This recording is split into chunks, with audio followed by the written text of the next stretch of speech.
Let's go back to the first Seoul-Washington summit since the launch of the Moon administration. One unexpected achievement, Trump supporting the idea that South Korea should lead efforts to tackle the North's nuke issue.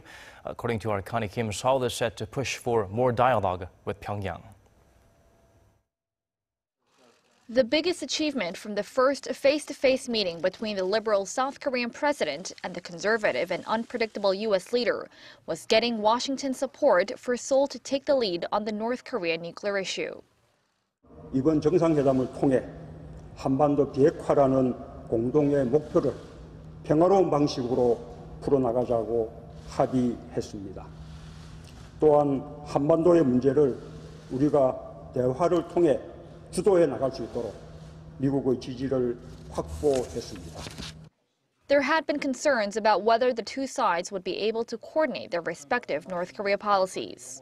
President Moon's stance on Pyongyang was summarized in two phases: start with a nuclear freeze and end by shutting down the nuclear program. The Trump administration, meanwhile, focused on a policy of maximum pressure on the North, putting more emphasis on sanctions for the time being.